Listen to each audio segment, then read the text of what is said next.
Pemirsa Partai Golkar menggelar musyawarah nasional atau Munas ke-10. Seperti apakah dinamikanya? Langsung saja kita menuju ke reporter Edra Parmaskara langsung dari Ritz-Carlton, Jakarta. Edra, setelah beberapa bakal calon ketum seperti misalnya Bambang Susatyo mengundurkan diri. Nah, bagaimana selanjutnya mekanisme pemilihan Ketua Umum Golkar akan berlangsung? Iya Ajeng, perubahan-perubahan dalam bursa bakal calon ketua umum Partai Golkar ini sangat dinamis. Jelang 2 hari saat putusan untuk pemilihan ketua umum ini dilakukan pada hari Kamis esok, 7 dari 9 calon mengundurkan diri termasuk salah satunya nama yang kuat gitu Bambang Susatyo yang merupakan salah satu calon kuat yang digadang-gadang memiliki mayoritas dukungan suara yang besar dari pemilik suara partai ini mengundurkan diri sehingga menyisakan 2 nama yang akhirnya maju dalam bursa calon ketua umum, yakni adalah calon ketua umum petahana Partai Golkar Airlangga Hartarto serta salah satu tokoh Partai Golkar Ridwan Hisyam. Dengan begitu mekanismenya ini tentu berubah dari yang tadinya dilakukan secara musyawarah mufakat melalui sistem voting, kini muncul alternatif lain yakni melalui aklamasi. Dan saat ini prosesnya masih berlangsung di dalam ruangan Munas saat ini.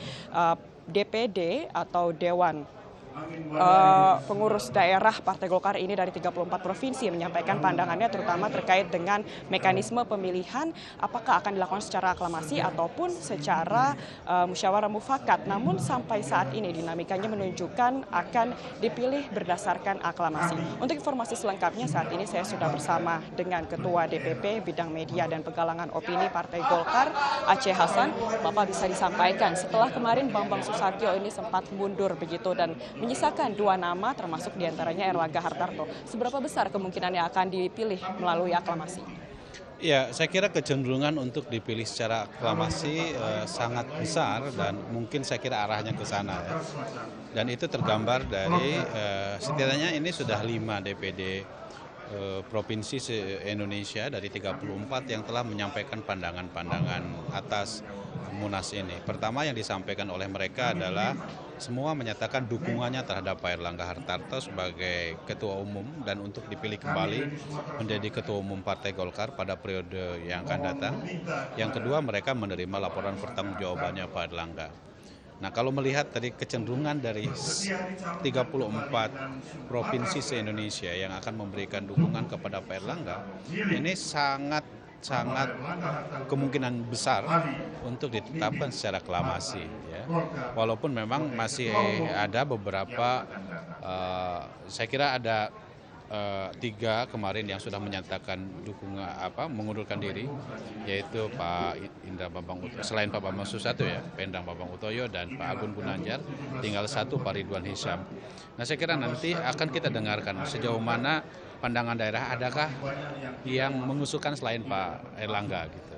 Dalam kontestasi ketua umum ini kan melawan Pak Ridwan Hisyam. Nah sebenarnya seberapa besar potensinya sehingga akan mengubah begitu tidak dipilih secara aklamasi namun secara musyawarah mufakat, apakah masih ada kemungkinan dari Pak Ridwan Hisyam untuk mengubah?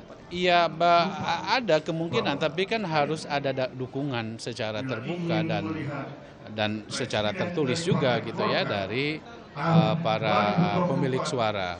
Dan sejauh ini dari sekarang sudah 6, sekarang Sumatera Selatan telah sedang menyampaikan laporan pandangan umumnya dan beliau pun juga hanya menyebutkan nama Pak Airlangga. Jadi kecenderungannya kalau tidak ada yang menunjukkan nama lain selain Pak Airlangga, ya itulah yang nanti harus diputuskan di dalam musyawarah nasional ini.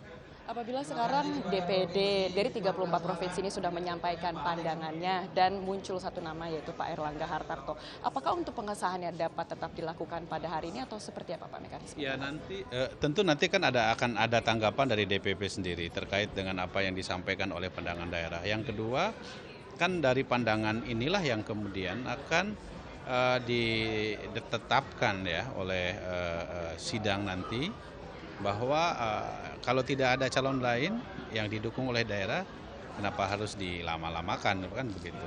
Tinggal nanti tetap ada sesi penetapan ketua umum. Sesi penetapan ketua umumnya akan dilakukan esok hari Pak? Bisa jadi esok hari. Tetapi soal penentuan bahwa kita menyepakati ketua umumnya adalah Pak Airlangga ya pada bisa saja malam hari ini ditentukan. Jadi bisa dikatakan malam ini kita semua akan dapat mengetahui siapa calon ketua umum Golkar. Setidaknya itu akan tergambar dari pandangan-pandangan daerah terhadap calon ketua umum yang akan ditentukan untuk 5 tahun ke depan. Kemudian selanjutnya, selain memilih ketua umum, agenda-agenda politik apa saja yang nantinya akan dibahas dalam Munas? Apakah termasuk strategi dalam menyambut Pilkada tahun 2020? Ya, nanti di dalam rapat komisi kita akan membahas tentang 3 hal. Pertama, tentang penyempurnaan ADART, ya.